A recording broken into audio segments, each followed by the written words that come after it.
Welcome back. Come on in. It's raining again, so please close the door behind you.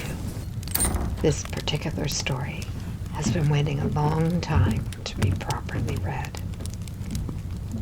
I'm Mith, and this is the History Sanctuary.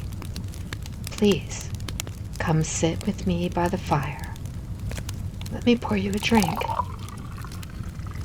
Whether you're settling in to learn something new, filling the background while you work or study, or simply letting the past carry you gently off to sleep, you are exactly where you need to be.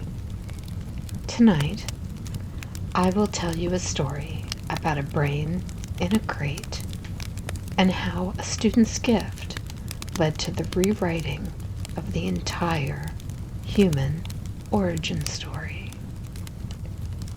This is a place where history is told quietly, carefully, the way it deserves to be told, not as a list of dates to memorize, but as the story of real people in real places doing remarkable things that most of the world has long since forgotten. Everything you hear in the sanctuary comes from real research, real discoveries, real scholars, and this is a real voice. I'm not generated nor synthetic. Just me, sitting in my little library, turning pages by firelight and sharing what I find. If you're planning to drift off to sleep tonight, please do me a favor and like, follow, and leave a comment before you close your eyes. The algorithm won't wake you up to remind you, but I'd love to have you back again. For everyone else here, welcome to the archive. The kettle's on, the rain isn't stopping anytime soon, and we have so much to talk about. I want to tell you about the day our family tree got a new branch. It didn't happen in a grand expedition. There were no helmets or maps or dramatic I name this land moments. It all happened because a student noticed something unusual on a fireplace mantel. The year is 1924. The place is South Africa. And the story starts, strangely enough, with limestone. At a quarry near a town called Taung, workers were blasting rock to make lime for cement. Sometimes the dynamite would crack open pockets of ancient earth, and inside were bones, mostly baboons sealed in stone for years. The quarry managers got into the habit of tossing the interesting pieces into crates, just in case someone wanted them. One of those crates ended up in Johannesburg, on the desk of a young anatomy professor named Raymond Dart. He was 31, Australian, brilliant, but unknown at the time. You see, workers at the Buxton Limeworks near Taung had previously found what they thought was a fossilized primate skull in the quarry. They showed it to a man named Edwin Gilbert Izod, the visiting director of the Northern Lime Company. He gave it to his son, Pat Izod. Pat put it on the mantelpiece at home, like a curio. Josephine Salmons, a friend of the Izods, and importantly, Dart's first female anatomy student at Wits, saw it there. She recognized that it wasn't a modern baboon.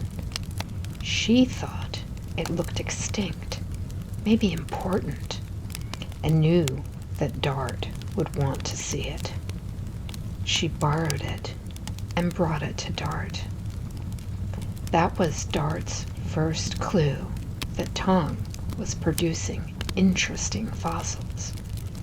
he asked the quarry to send him anything else they found. The following November, they sent him a crate of fossils and bones. And when he opened it, right on the top, he saw something that stopped him cold. It was a stone cast of a brain. Not a real brain, of course. This was an endocast, the ancient sediment that had filled a skull so long ago that it had hardened into the exact shape of the brain that used to be there. You could see the curves, the folds. It was tiny, but Dart already suspected this was not an ape. He spent the next 7 weeks carefully chipping away at the limestone. His wife would call him to dinner, and he'd come to the table with rock dust in his hair, muttering about sutures and tooth eruption. Then, just before Christmas, the face became free. Small, delicate, milk teeth. A child. A face that didn't jut forward like a chimpanzee's. And the hole where the spine attached was underneath the skull, not at the back. That is a human feature. That's what you see when a creature walks on 2 legs. Dart realized he was not looking at a baboon. He was not looking at a chimp. He was looking at something new, something that walked upright, but had a brain only a third the size of ours. He named it Australopithecus africanus, the southern ape of Africa. He wrote his paper in 6 weeks and mailed it to Nature. It was published February 7th, 1925. He was certain the world would see what he saw, the first real evidence that our family began in Africa. The world, however, did not agree. Like many scientists who broke barriers before and after him, he was disregarded by some at best and mocked by others at worst. Here's what Dart was up against. In 1925, the so-called missing link was thought to be Piltdown Man, a skull supposedly found in England with a large, human-like brain case and an ape-like jaw. That fit the story science liked at the time. Our brains got big first, then we stood up, then we became human. It felt right to those who had preconceived ideas about the origins of the species at the time, and they were unable to look past their own biases. And then Dart shows up with a child's skull from Africa, tiny brain, human-like teeth, upright posture. It was the exact opposite of Piltdown Man. The reactions were not kind.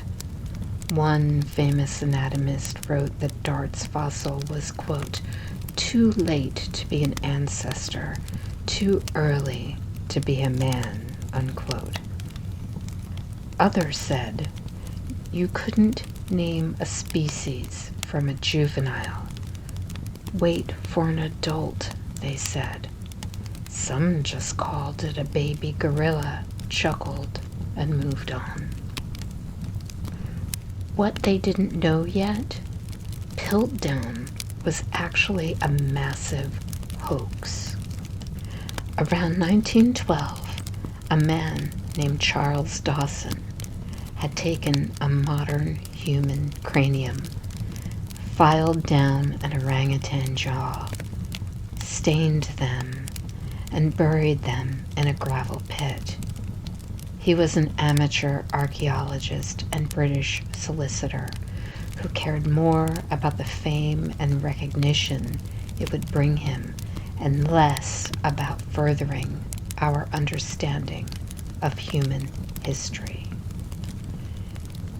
It wouldn't be exposed as a hoax by fluorine testing until 1953, along with all of the other artifacts from the other two Piltdown sites. So, in 1925, Piltdown was real in the minds of current scientists, and Taung Child was fantasy. For 20 years, Dart's southern ape sat in the corner of science, dismissed. Dart kept teaching. He kept his faith in the fossil, but he wasn't the kind of man to pick fights in journals. He waited. The vindication came quietly, and it came from someone else. In the late 1930s and 40s, a Scottish doctor named Robert Broom started working in caves not far from Johannesburg, and he found them, adult Australopithecus fossils, more skulls, pelvises, teeth, all of them showing the same pattern Dart had seen in the child: small brain, upright stance, and human-like teeth. By the early 1950s, the evidence was overwhelming. Australopithecus was real. They were ancestors, and Africa was the cradle. When Piltdown was finally exposed as fraud in 1953, the last barrier fell. Dart's little skull wasn't an accident. It was a preview. If I were to hold a replica of an Australopithecus skull in my hands, the first thing I'd notice is that the face is small.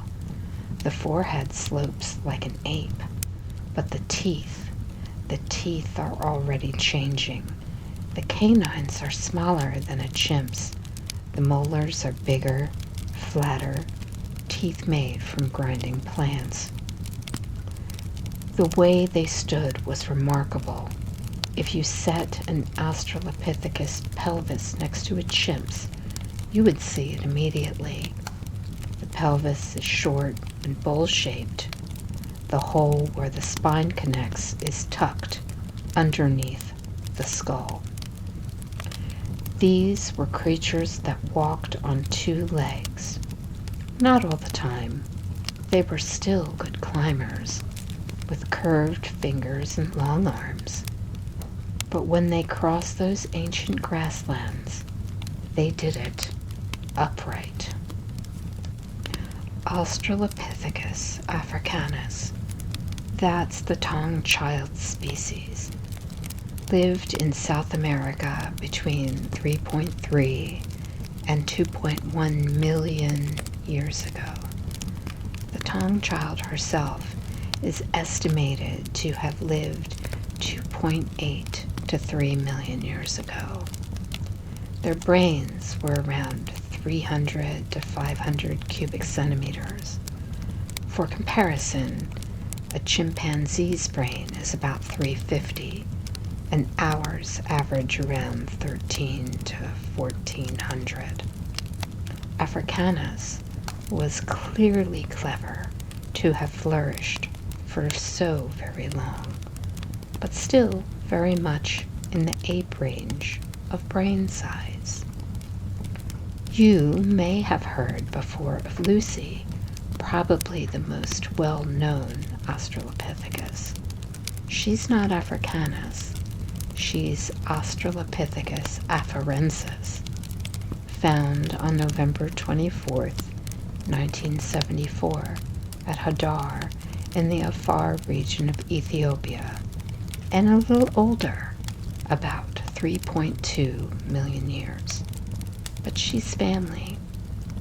She's the one who gave us that famous skeleton, 40% complete, that showed the world exactly how these ancient cousins walked.